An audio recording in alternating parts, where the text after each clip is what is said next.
그 예전에 명동이나 서울에 무슨 번화가에 가면 이렇게 노방전도 하시는 분들이 있었어요. 혹시 보셨어요? 십자가 같은 거 들고 예수 믿으라고 이렇게 전도하시는 분들이 있었는데, 그분들이 제일 많이 쓰는 구호 중에 하나가 뭘까요? 맞아요. 제목에도 있죠. 예수 천당 불신지옥. 이런 말을 많이 썼습니다. 근데 이 말이 사실은 역사가 깊어요. 그 일제 강점기 때부터 최권능 목사님이라는 분이 이 용어를 쓰셨다고 전해집니다. 그래서 예수 천당 불신지옥 이렇게 전도를 하셨다고 합니다. 그분 순교하셨죠.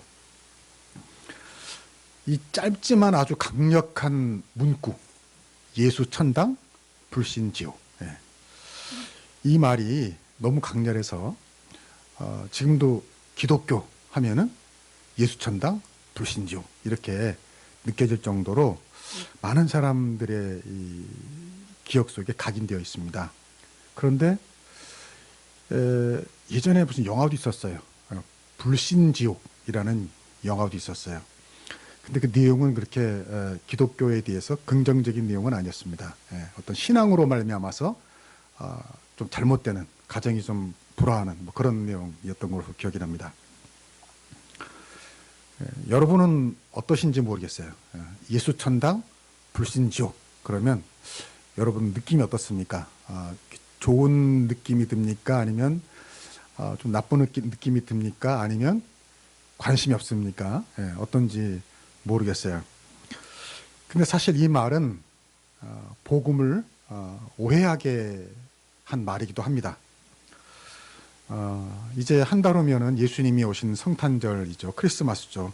하나님께서 세상을 구원하시려고 독생 성자 예수님을 보내신 날인데 모두 다 기뻐하는 날이죠. 그래서 교회를 안 다녀도 크리스마스가 가까이 오면 왠지 마음이 설레고 기분이 좋아지고 왠지 목사님에게 짜장면이라도 한 그릇 사드려야 될 것 같은 반응이 별로 안 좋아요. 왠지 아무튼 뭔가 이렇게 주고 싶은 뭐 그런 마음이 들지 않습니까? 크리스마스는 기분이 좋아요. 행복해요.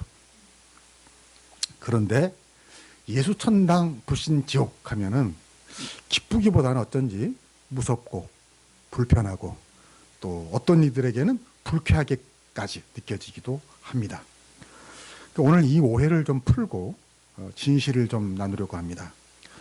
이 말의 오해와 진실을 가리려면 첫 번째, 여기 예수 천당에서 예수님이 왜 세상에 오셨는지, 왜 오셨는지, 그 목적이 무엇인지를 분명히 우리가 알아야 합니다. 이걸 가장 잘 알려주는 말씀이 있어요. 여러분이 뭐 교회 안 다녀도 한 번쯤 들어보실 것 같은 말씀, 오늘 본문이죠. 네. 휴대폰을 꺼주시거나 침묵으로 좀 해주세요. 지난주에도 가끔 그런데. 요한복음 3장 16절 우리 같이 읽읍시다. 시작.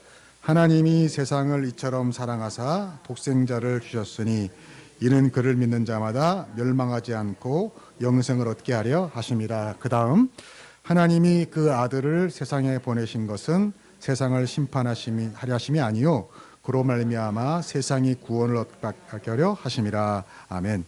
이 요한복음 3장 16절이 유명하죠. 하나님이 세상을 이처럼, 아주 유명한 구절입니다. 그런데 그 17절은 사실 잘 몰라요. 여기 중요한 건 뭐냐면 하나님이 세상을 이처럼 사랑하삽니까? 미워삽니까? 사랑하사죠. 이 죄지은 세상, 타락한 세상을 하나님이 미워하사 예수님을 보낸 것이 아니라 사랑하셔서 예수님을 보내셨다는 거예요. 독생자, 그분의 아들을 보내셨다는 거예요. 그리고 그를 믿는 자마다 멸망치 않고 영생을 얻게 하려 하십니다 그랬거든요. 그러니까 예수님이 세상에 오신 것은 세상을 멸망하려고 오신 겁니까? 영생 주시려고 오신 겁니까? 영생을 주시려 오신 거예요. 그 다음에 17절을 봐도 분명하죠. 하나님이 그 아들을 세상에 보내신 것은 세상을 뭐하게 하는 것이 아니라고요? 심판하려 하심이 아니고 어떻게? 그로 말미암아 세상이 구원을 받게 할애하셨다. 이걸 잊지 말아야 됩니다. 무슨 말이냐면 예수님은 세상을 심판하러 오신 것이 아니란 말이야. 구원하러 오셨습니다. 구원하러. 네, 구원하러. 여러분 이게 무슨 말인가요? 세상을 구원하러 오셨다는 걸 가만히 생각해 보세요. 잘 생각해 보세요. 세상을 구원하러 오셨다? 그 말은 뭘 전제하고 있죠? 세상이 구원을 받아야 할 형편에 있다. 그 얘기입니다. 이게 상당히 중요합니다. 무슨 말이냐면 세상은 이미 심판을 받았어요. 이미 심판을 받았단 말이에요. 그러니까 심판 가운데 있는 겁니다. 더 신학적인 용어로 말하자면 하나님의 진노와 저주 아래 있단 말이에요. 이미 세상은. 그러니까 예수님이 뭐하러 또 세상을 심판하러 옵니까? 그렇잖아요. 아니 이미 세상은 심판받아 있는데 예수님이 세상을 심판하러 또 와요? 이미 심판받고 있는데 말이 안 되잖아요. 그렇기 때문에 예수님은 세상을 심판하러 오신 것이 아니라 심판 가운데 있는 세상을 어떻게 하러 왔다고요? 구원하러 오신 겁니다. 구원하러. 할렐루야. 이게 너무 중요해요. 그 몇 년 전에 신과 함께라는 그 우리나라 영화가 있었어요. 신과 함께. 저도 봤거든요. 그랬더니 거기 보면 사람들이 이제 세상에서 살 때 잘못한 죄를 가지고 지옥에 가지고 이제 뭐 별별 지옥을 다 돌아다니는 그런 얘기더라고요. 그러니까 보니까 뭐 기독교적인 영화는 아니고 내가 볼 때 이제 불교와 무슨 민간신앙이 이렇게 짬뽕이 된 것 같은 그런 내용인데 거기서 흥미로운 게 뭐냐면 여러 가지 지옥이 나와요. 지옥도 여러 종류더라고요. 보니까 살인지옥. 그러니까 직접적으로 사람을 죽이지는 않았어도 죽인 사람은 당연히 포함되어 있지만 간접적으로도 사람을 죽인 사람들. 예수님도 그런 말씀 하셨잖아요. 내가 누굴 죽이지 않아도 그에게 어떤 나쁜 말을 하고 그러면 죽인 것과 마찬가지다. 그렇게 하셨으니까. 그 다음에 나오는 지옥이 나태지옥. 나태지옥은 뭘까요? 인생을 낭비한 사람들. 이거 참, 요건 좀 우리도 좀 불안한데, 인생을 낭비한 사람들이 죄값을 치르는 거예요. 그, 요 지옥을 보니까 어떻게 되었냐면, 이렇게 무슨 맷돌처럼 이렇게 돼 있어가지고, 이렇게 큰 봉이 막 계속 돌아가는 거야, 봉이. 그러면 사람들이 그 봉을 피해가지고 도망가니까 어떻게 돼야 돼? 계속 뛰어야 되잖아요. 계속 뛰는 이제 그런 지옥. 상상을 했겠죠. 네. 거짓 지옥은 뭐냐? 남을 속이고 기만하는 사람들이 받는 지옥. 또 불의 지옥, 정의를 저버리고 남을 돕지 않은 죄를 심판받는 곳. 여기는 보니까 추운 얼음 속에 갇혀 있는 형벌을 받더라고요. 또 배신 지옥, 남을 배신한 사람들, 자기 이익만 챙긴 사람들이 당하는 곳. 그다음에 폭력 지옥, 폭력을 행사한 사람들. 예. 여기 지옥은 보니까 허공을 떠다니면서 막 사방에서 돌이 날라오는 거예요. 그거 맞고 피하고 막 그런 지옥이더라고. 천륜 지옥, 하늘의 이치를 망각하고 가족의 적을 버린 죄값, 뭐 이렇게 지옥이 나와요. 근데 아까도 말했지만 성경에 나오는 얘기는 아니에요. 또 괜히 목사님 여러분 졸다가 얘기만 듣고 성경에 그런 게 있다더라 그런 거 없어요. 근데요 중요한 건 이겁니다. 그 영화가 히트했어요. 히트. 1,000만 명이 넘게 봤다는 거예요.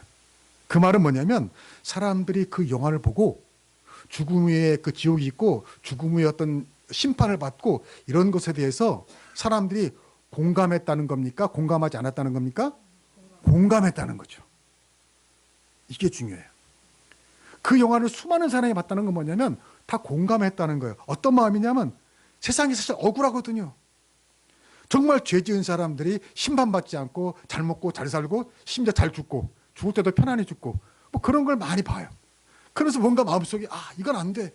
뭔가 죽음 이후라도 심판이 있어가지고 이 세상에서 악한 짓을 한 사람들이 심판을 받아야 돼. 이런 마음이 다 있다는 거죠. 근데 문제는 뭐죠? 나도 죄인이라는 거예요. 나도 그 진짜 나쁜 사람보다 덜 나쁘지만은 나도 피할 수 없는 악인이다. 내가 누구보다 더 나쁜 짓을 하지 않을 수도 있지만 내 눈이, 코가, 귀가, 손이, 발이 죄에서 자유롭지 못하다 그런 겁니다. 그래서 여러분 예수천당 불신지옥이라는 말에서 반은 맞고 반은 틀리다 그 말이에요.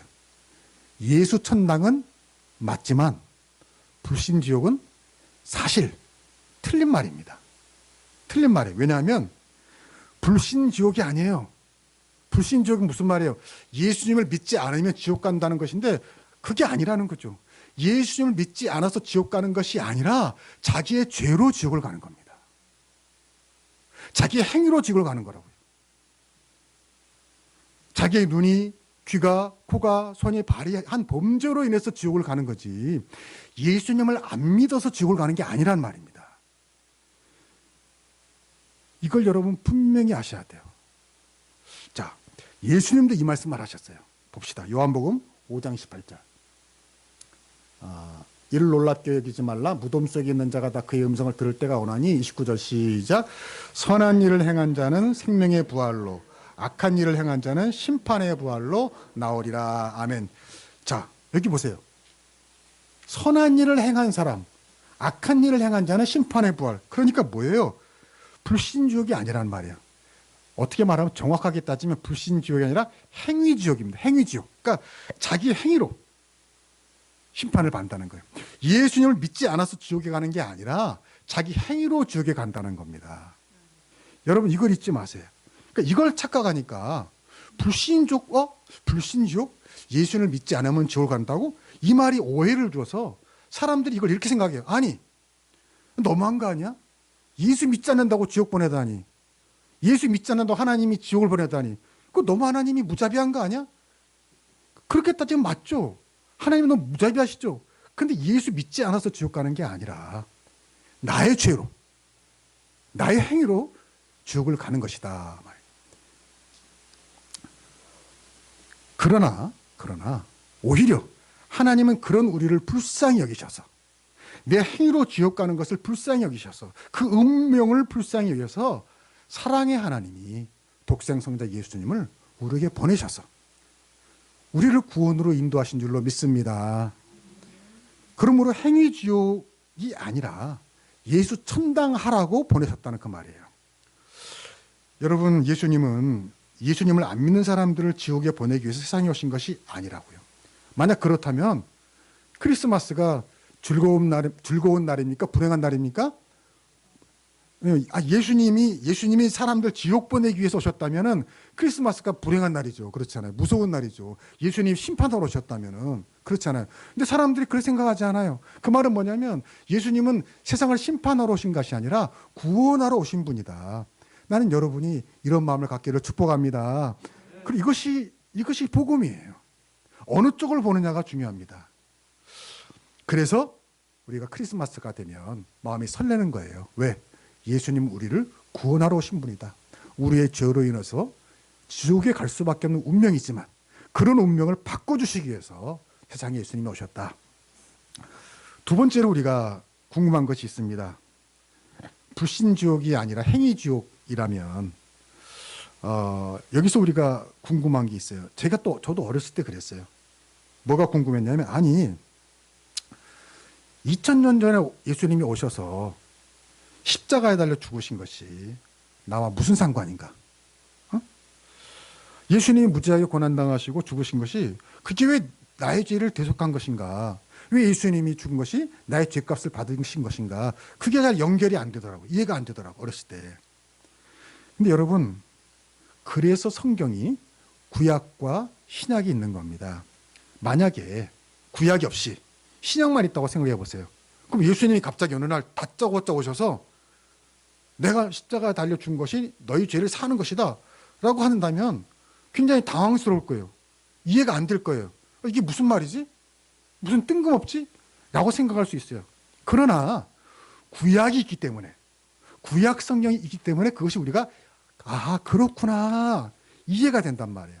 구약이라는 건 뭐죠? 옛 언약이죠. 수천 년부터 이스라엘이라는 한 민족을 택하셔서 구원의 도리를 미리 교육시켜 주신 것입니다. 우리에게 알려주신 것입니다. 여러분, 구약을 우리가 봐야지 신약이 이해가 되고 예수님이 진짜 메시아구나라는 것을 깨닫게 된다는 거예요. 요즘에 여러분 영화나 드라마도요 수준이 많이 높아졌어요.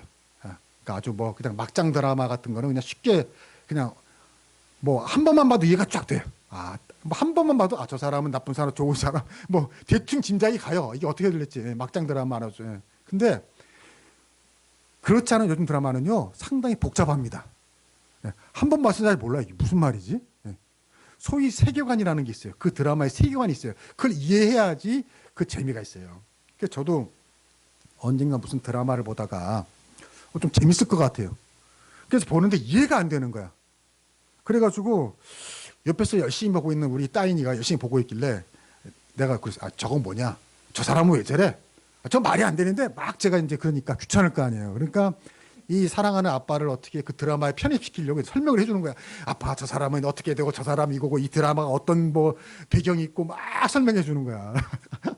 그런데 내가 이제 아무리 그걸 봐도 이해가 안 되니까 계속해서 내가 이제 물은 거지.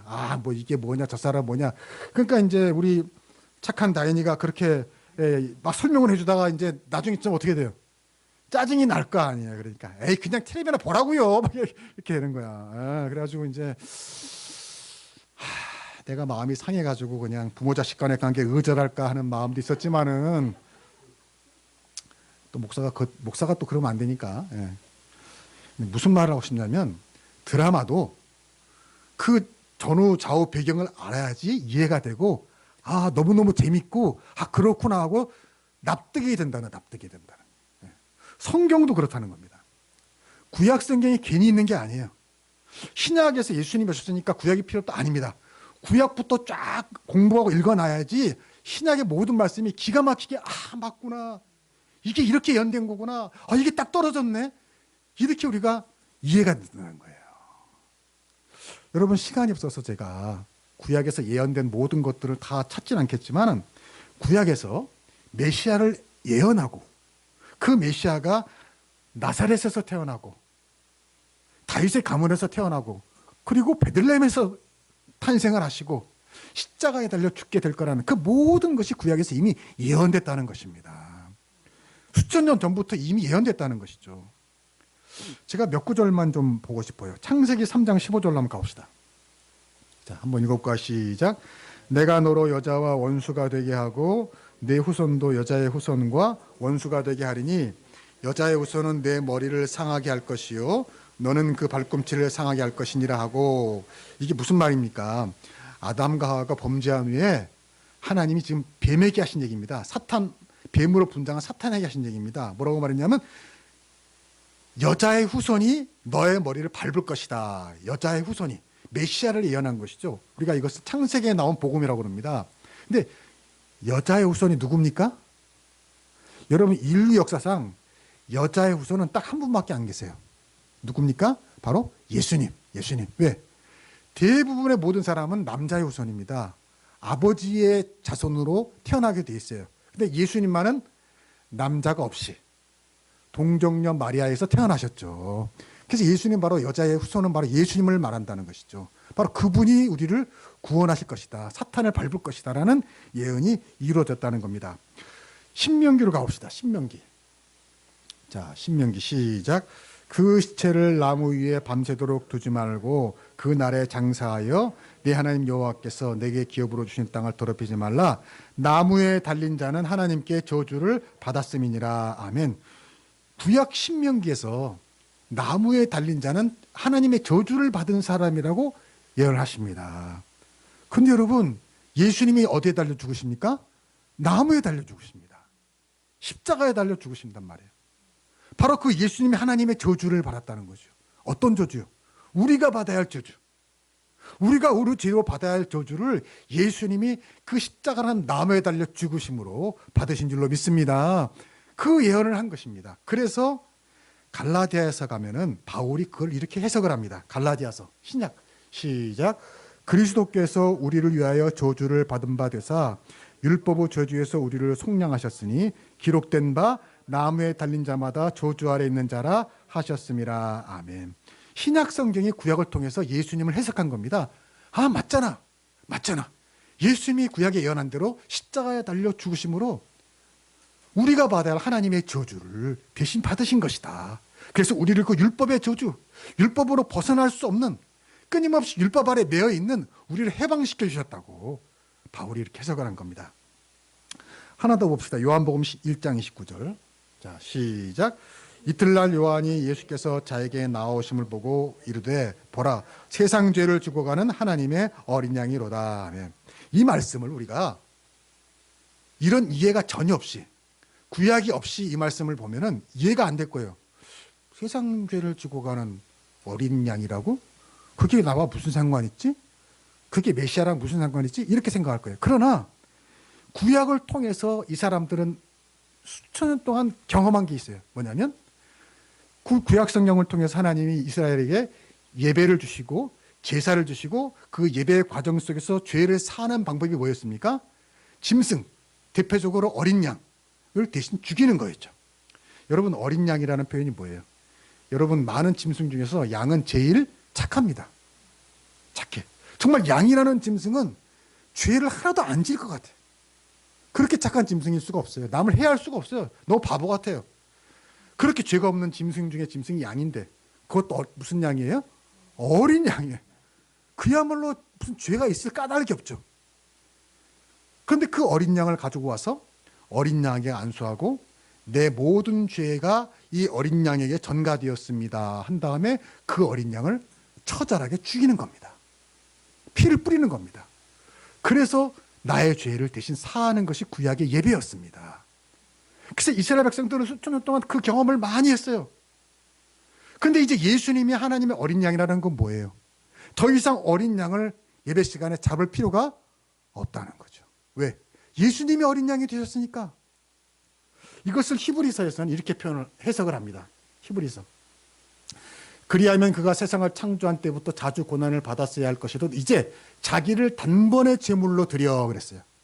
여긴 자기는 예수님입니다. 그러니까 예수님을 한 번에 제물로 드려서 예수님이 제물이 되셔서 더 이상 우리가 어린 양에게 죄를 전가할 필요가 없게 하셨다는 것입니다. 할렐루야.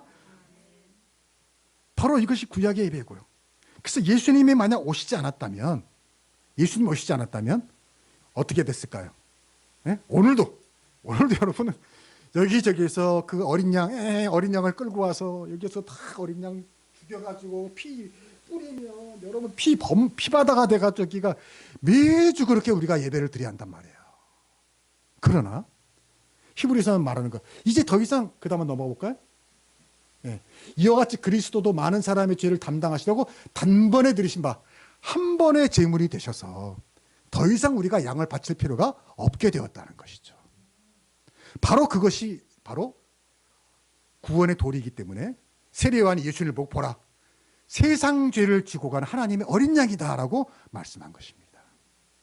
바로 이 구약의 말씀을 통해서 우리가 깨닫게 되는 거예요. 아, 예수님이 그렇게 죽으시고 십자가에 달리시고 그렇게 고통받은 것이 나의 죄로 인한 것이구나. 나의 죄를 씻기 위한 것이구나. 우리가 그것을 깨닫게 되는 것이죠. 여러분 오늘도 이 말씀을 여러분 마음속에 깊이 새길 수 있기를 축복합니다. 이 구약의 약속이 증거예요. 우리는 더 이상 예수님의 죽음이 예수님의 고난이 나와 무슨 상관이 있냐 그렇게 말할 수가 없는 거예요. 왜? 성경이 그렇게 증거하고 있으니까. 그러므로 여러분 나중에 언젠가 여러분이 하나님 앞에 설 때 하나님이 만약 여러분의 믿음을 테스트할 수 있어요. 야, 너 죄가 많잖아. 어떻게 네가 천국 갈 수 있어? 그 근거가 뭐야? 그럴 때 여러분이 담대하게 말씀하셔야 됩니다. 아, 하나님, 나는 죄인이지만 예수 그리스도께서 내 죄를 대신하여 죽으셨기 때문에 나는 의로운 사람이 되었습니다라고 당당히 말할 수 있기를 축복합니다. 나중에 심판대 앞에 설 때뿐만 아니라 오늘도 그래요. 오늘도 사탄은 거짓말하는 사람이잖아요. 거짓말하는 그 종자잖아요. 그래서 끊임없이 우리를 괴롭혀요. 야, 너 같은 게 어저께도 너 거짓말했잖아. 어저께도 나쁜 짓 했잖아. 야, 네가 무슨 천국이야. 그렇게 말할 때 담대히 말씀하세요. 아니야. 나는 죄인이지만 예수님 십자가 달려 죽으시고 그분이 어린 양이 되셔서 나는 의롭게 되었고 난 하나님의 자녀가 되었다고 담대히 말할 수 있기를 축복합니다.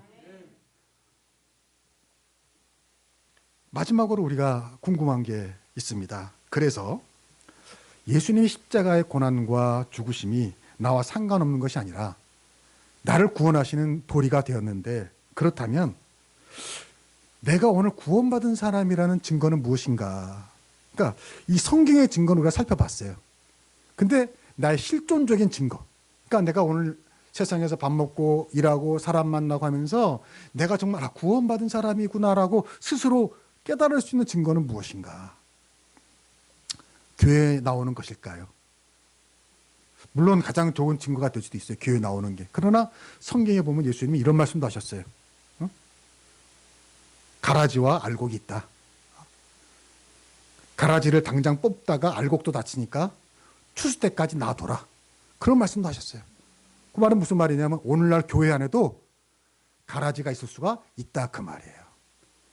그러니까 우리가 교회에 나오면은 구원받은 가장 좋은 증거는 되지만 그것만 가지고 우리가 부족하다 그 말이에요. 여기서 우리가 생각한 이겁니다. 아까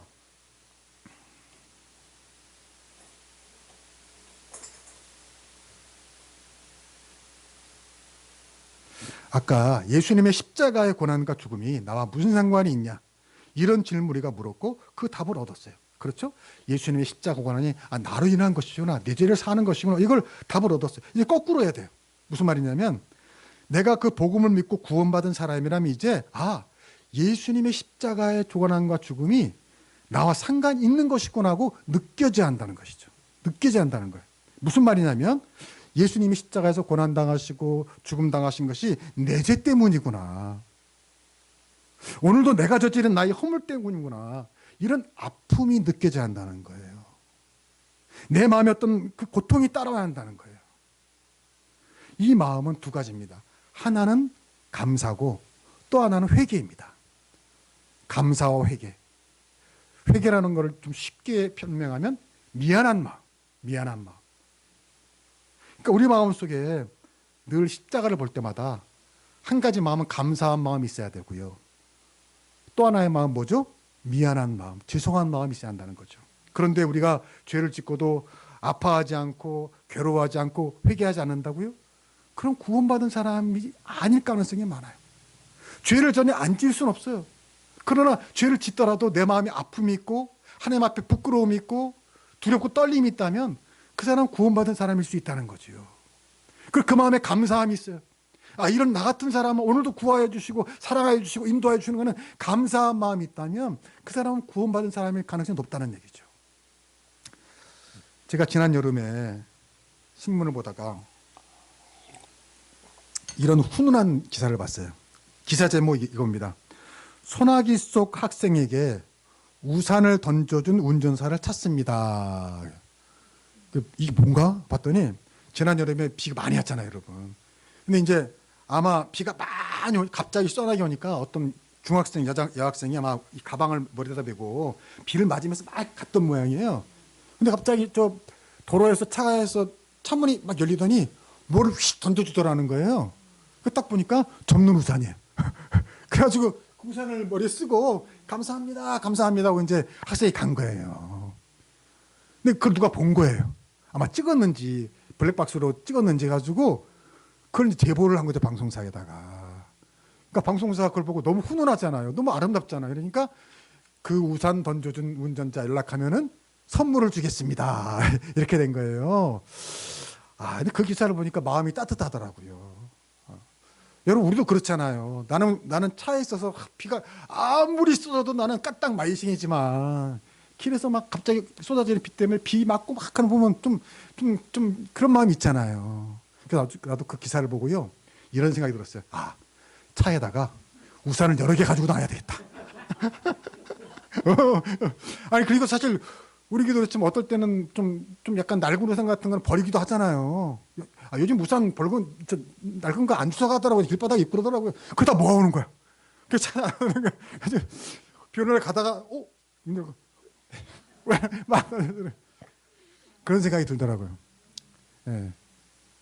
이게 또 이런 얘기 어떤 분은, 목사님 절해가지고 선물 받으려고 절하는구나. 또 이렇게. 그건 아니에요. 그건 아닌데, 사실 이제 다음 주부터 추워진답니다. 추워진다는데 저도 그런 경험이 있어요. 예전에 한번 어디를 차를 타고 오는데 추운 날이었어요. 겨울에 막 추운 날인데 차가 막혀가지고 이렇게 기다렸어요. 차가 안 되는데 또 차가 막혀도 추워도 나는 따뜻하니까 차 안에서 히터 틀면. 근데 우연히 딱 보는데 마침 선 곳이 버스 정류장 옆이었어요. 버스가 막히니까 안 오잖아. 그러니까 그 중에 어떤 아이가 좀 춥게 생긴 아이가 막 추워가지고 막 이러고 있더라고요. 그걸 보는데 내가 좀 미안한 마음이 들더라고요. 나는 뜨끈뜨끈해서 뭐 막히나 마나 그냥 마치 이렇게 오는데 걔는 우리 그런 경험 다 있잖아요. 우리 옛날에 버스 하나 가지고 추워가지고 덜덜덜덜 나 대학교 다닐 때 그렇게 안 오는데 27번 버스 146번 버스 지금도 기억이 나잖아요. 악착같지 않아도 버스 왜 이렇게 안 오는 거야. 미안한 마음이 들더라고요. 미안한 마음. 여러분 나는 그 우산을 던져준 운전자가 뭐 교회 다니는지 아닌지는 잘 몰라요. 그런데 예수 믿는 사람이라면 그런 마음이 있어야 될 줄로 믿습니다. 예수 믿는 사람은요, 두 가지 마음이 있어야 돼요. 늘 미안한 마음. 미안한 마음. 내가 잘 먹고 있으면 못 먹는 사람을 보면서 아주 미안한데 이런 마음이 있어야 돼요. 또 하나는 뭐죠? 감사한 마음. 감사한 마음. 늘 이 마음이 있어야 돼요. 미안한 마음과 감사한 마음, 감사한 마음과 미안한 마음, 이 두 가지 마음이 있어야 돼요. 다시 질문을 던져볼게요. 내가 구원받은 사람인지 어떻게 하냐고요? 예수님이 십자가의 고난과 죽음을 묵상하면서 내 마음에 미안한 마음이 있고 죄송한 마음이 있고 또 그 한편에 감사한 마음이 있다면 나는 그 사람이 분명히 구원받은 사람인 줄로 믿습니다. 늘 우리에게 이런 마음이 있어요. 그 찬송가 보면 그런 말이 많잖아요. 만 가지 은혜를 받았으나 늘 울어도 그 큰 은혜 다 갚을 수 없어. 그것이 구원받은 사람의 간증이에요. 간증이에요. 이 미안한 마음과 감사한 마음, 회개의 마음과 감사한 마음이 바로 뭐냐? 예수님의 십자가의 은총을 경험한 사람이 갖는 마음이에요. 나는 이런 마음이 여러분에게 늘 있기를 축복합니다. 그리고 여러분이 그런 마음으로 살 때, 늘 미안한 마음과 감사한 마음으로 살 때 바로 거기가 예수 천당이 될 줄로 믿습니다. 여러분 예수 천당 만드세요. 예수 천당 만드시라고요.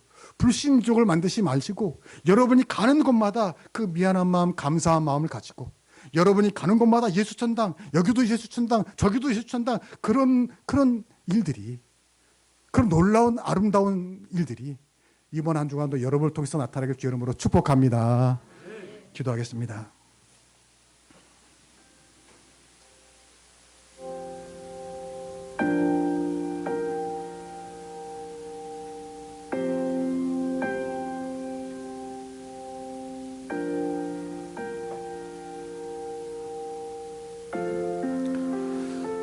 하나님, 오늘도 말씀을 들었습니다.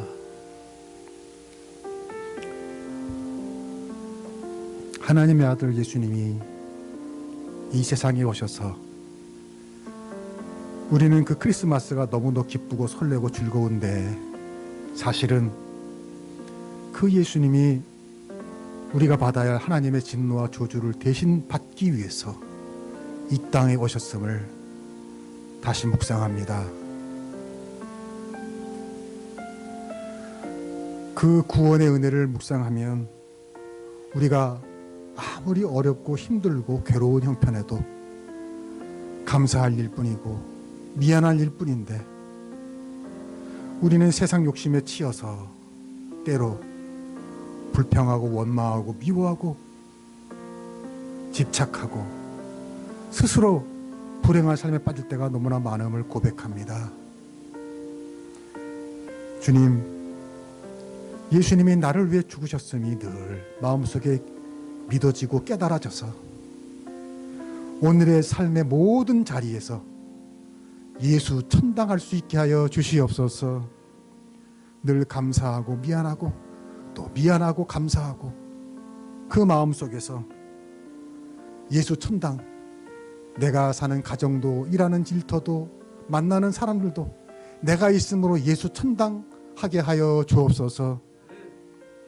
불신지옥으로 만드는 것이 아니라 예수 천당으로 만드는 그리스도인이 되어서 나로 말미암아 올 크리스마스도 더욱 아름답고 흐뭇하고 훈훈한 크리스마스가 되게 하여 주옵소서. 예수님의 이름으로 기도하옵나이다.